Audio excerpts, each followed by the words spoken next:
Welcome to the Plein Artist Panel. Up ahead, you're going to hear some thoughtful commentary from the participating artists. Luckily, we were able to connect with people from different countries even this year and different states. So that's the one advantage that we've had this year with an online show, which has had over 11,000 views so far. I'd like to thank all the people, the members and the donors who make this possible. I'd like to thank our premier sponsors.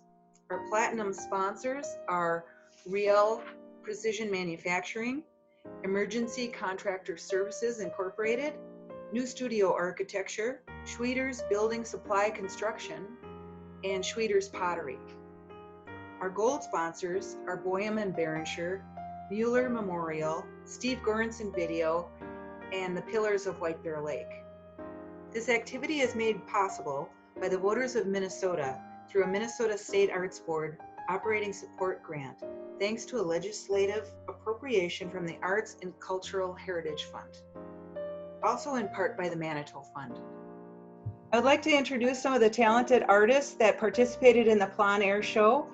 This year it was international, and that wouldn't have happened if we had it in gallery. So during the awards ceremony, none of the artists were there. It was just the judges talking about the art. And now we'd like to interview some of the artists and have them talk about their own art and what it meant to be in this show and painting during this time. I'd like to start with Mark Anderson, who was best in show. He had 3 gorgeous pieces, and his artist statement talks about light. And plein air painting historically is all about the light and capturing it. So Mark, if you'd like to say a few words about yourself. Yeah, so it really is all about the light for me personally. And that's something that's really kept me plein air painting rather than, I mean, I still do studio work as well, but I feel like the plein air has to be a part of my practice in order to understand how light and color work. Because there's just things that a camera will never be able to capture. And historically speaking, I mean, looking at the old masters or everyone from Caravaggio to Sargent, like their understanding of form and how the light works is completely from observation. And I feel myself leaning more towards that the deeper I go into painting in general. To have that understanding of what an object or a color is, and being able to translate that. You can only translate it if you understand it or have observed it. And so that's kind of where I stand on plein air painting. Well, the next person I'd like to thank is Joshua Cunningham. He's one of the people that I sought advice from when I was setting up this contest.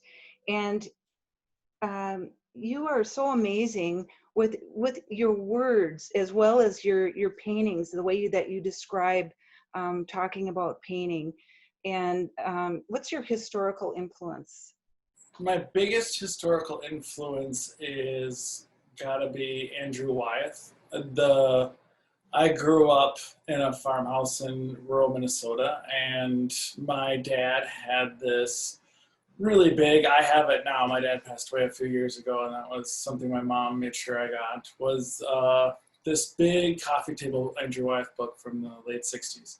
And I would pore over those pages, but there's so much in his work that didn't look that different than a March day in rural Minnesota. He was so into the particulars of everything that was in his life that he could walk to most of those scenes.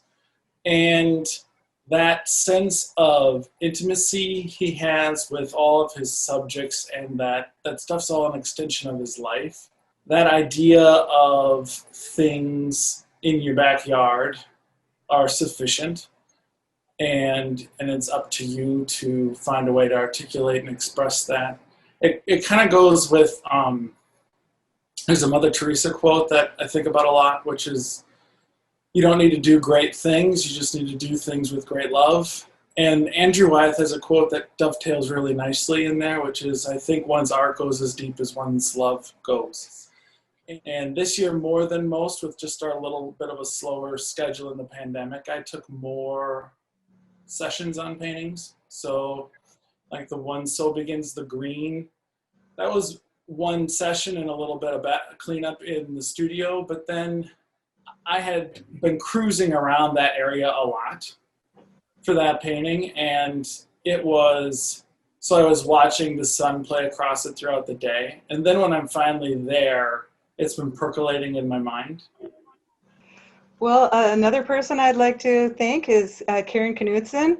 I also sought her advice, and she brought up some good questions. So I was just wondering, did you feel a difference painting outside now? You know, do you have different feelings painting during this pandemic? During this pandemic, I'm sure everyone here is in the same boat. I mean, I'm more of a social person, and so, oh my goodness, it was like, you know, and I needed to get out. So finally, after a month and a half, I organized a plein air group here in the southern, just people that lived 15 minutes away from me is what I did to start with. And this has only been going on for about a month, maybe. Yeah, I organized a group, and I do feel that during the pandemic, I went through a deep depression at the very beginning, which is really unlike me. And so just getting out, being with friends again, but at a 6 feet distance has been my saving grace. And I have just fallen in love with plein air more than ever. Next, the international aspect of this show, we were so lucky to have Beth Lowe with us, and she entered 2 beautiful paintings. Hi. So to cut a long story short, I suppose I did do a fine art degree, and but about 8 years ago, incidentally, an American artist, I don't know if any of you have ever heard of her, Judith Carducci. She was invited to come and do a workshop, and she's mostly a portrait artist, but she did a plein air and a portrait. And I had, you know, sort of dabbled with plein air before, but after that workshop, I was just completely hooked. I knew I live in the most beautiful place. We live in a little seaside village called Kommetjie, which in Dutch means a little basin. And there's so many aspects. So we're very near the most southern tip of Africa. It's just sort of about 20 minutes drive from where we live. And so I actually have the Atlantic and the Indian Ocean at my disposal for paintings. And I actually really love painting the ocean. And then on top of that, we have a little cottage in sort of about 4 hours drive away in a place called Still Bay. And I love painting there. So in fact, the one painting I actually did in Still Bay, there's a beautiful river, and I had the aloes, which are one of our indigenous plants here. And and my laundry was, we had a very hard lockdown where we weren't allowed to, almost not allowed to leave home. And fortunately, my painting is such a passion that I wasn't stopped at all. Because we're sunny South Africa, we don't tumble dry any of our laundry. It's all hung up on the line.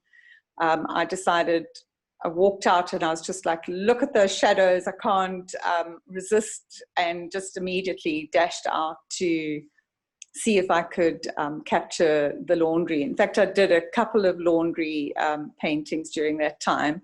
I largely complete my paintings in one go because we have the tides, weather conditions that change. In fact, I've just come back from painting, and when I started off, it was sort of blue sky with a smattering of clouds. And I was thinking to myself, oh, I wish these clouds would build up. And less than 2 hours later, I was sent home with a downpour. So we can have very changeable weather conditions being right on the ocean. I've been very fortunate that it's been a happy, blessed time for me. Mm-hmm. what you were saying, I was going to move to Mandy Leonard, who she did win third place. And in your biography, you said something about the restraints of COVID caused you to focus on the depths of your own flower garden. Mm-hmm. Yeah, I'm actually probably one of the very few that I've been working full time still. So I go to work every day and work all day. And so every night when I got home, it was, you know, straight to the backyard and nursing my plants. And I really have always wanted to be more of a botanical illustrator. And so my summer has been spent every night to kind of de-stress and deal with the COVID that you can't go and do your normal things, is spending it in the garden. Basically every day it was kind of studying my flowers and what was happening, because my gardens look amazing this year because it's been warm and very wet.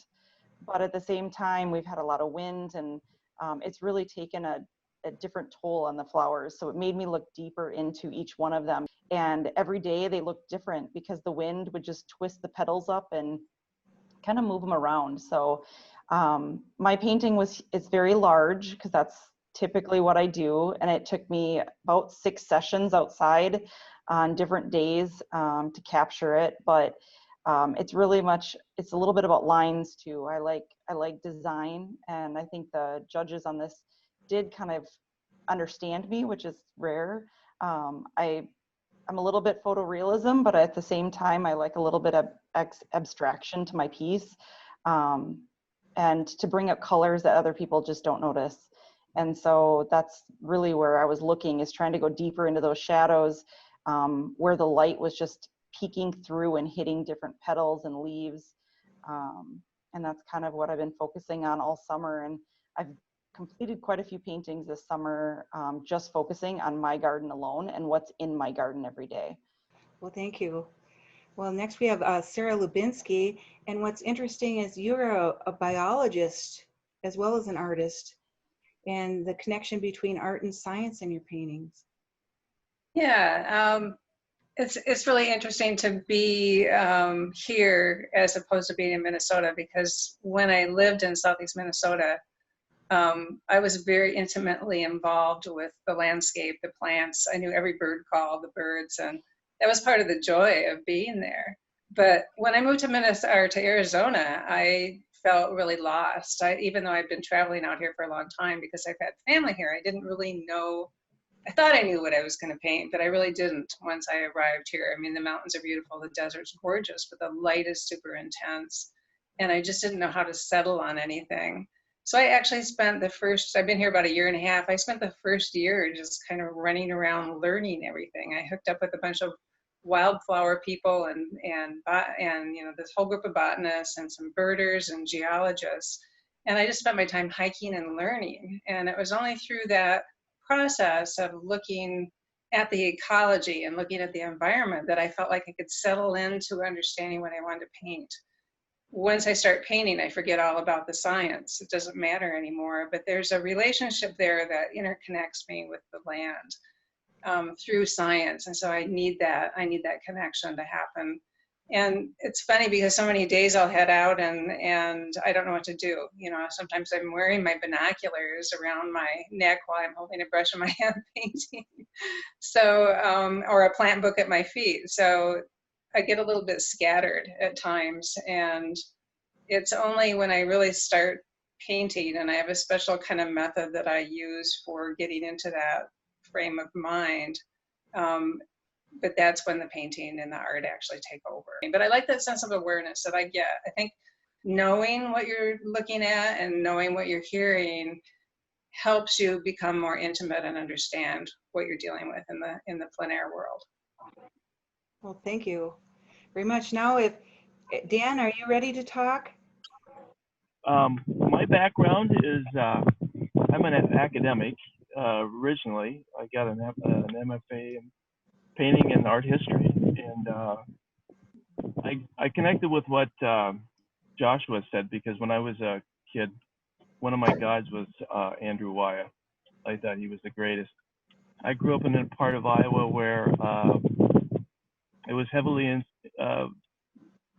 There was in the United States, there was a very famous regionalist artist named Grant Wood that was famous in the 30s, and I grew up about 10 miles from his studio, and so I was really kind of influenced by that.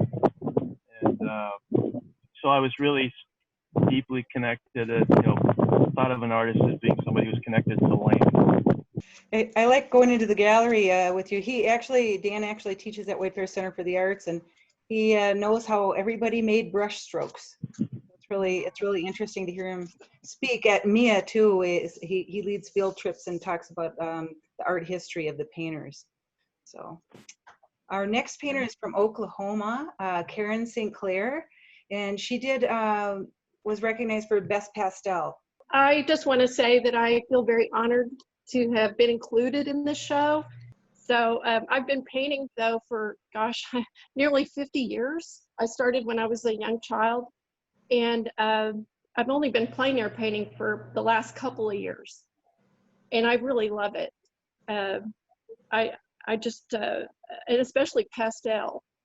For years I did watercolors and acrylics, and now when I started with pastel and I go outside, it's so immediate, and the effects with the light and the shadow are just so instantaneous with the pastel, and you can make adjustments quickly, if you need to with the light.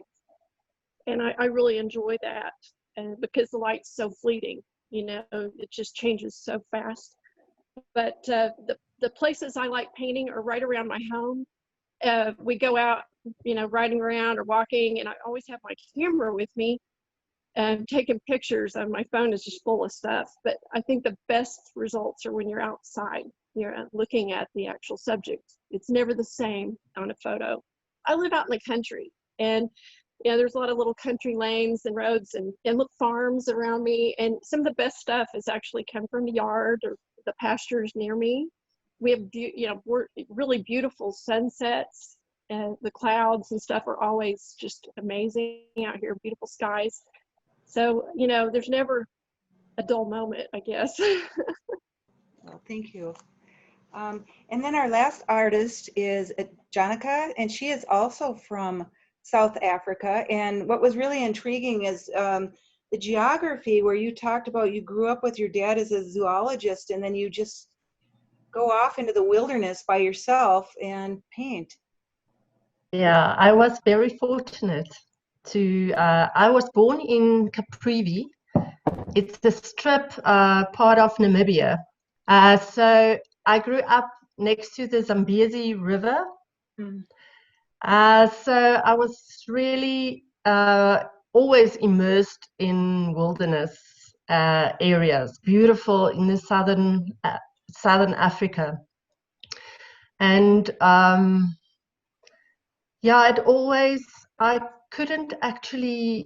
I didn't know what to do with it, all my feelings that it stirred.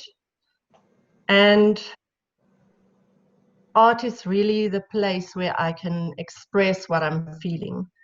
So the landscape, for me, it's like a conversation with the landscape, and it feels like I'm responding to what I experience. So I love solitude, and I actually love desolate places. I love deserts, and maybe that's it. It is because I was born in Namibia, where it's mostly a desert. But actually, this time was good for me to really just be in my little piece of this planet, and really observe the change of light during the day. So I love the first light and the last light of day. I am really drawn to that. The whole atmosphere it creates, that warmth. So I love the contrast of warmth and cool colors. That's really the thing that really stirs my feelings. Oh, well, thank you. I'm so grateful that everybody participated from around the world in this show. Does anyone want to say anything about the show overall, the being part of it? I'm honored to be a part of it. It was my first show. I thought the show was so diverse. I loved all the different types of artwork that there was. And Danielle, you guys did a great job. Super, super job. It was great. We got to do it. Got to do it every year. I agree. It's really a really beautiful online show, and I too am honored to be in it, and especially because I was in a plein air show at the White Bear Center a few years ago. So it's nice to connect with you again, Danielle, and some of the other painters. It's like old home, bringing me a little bit of nostalgia for Minnesota. Yeah. And for seeing the world. I love even though we're painting from all over the world, there's this common theme that I've seen everyone express, and that's kind of slowing down and being more intimate with the surroundings in our own backyard and in our own fields, et cetera. And I think that's really cool.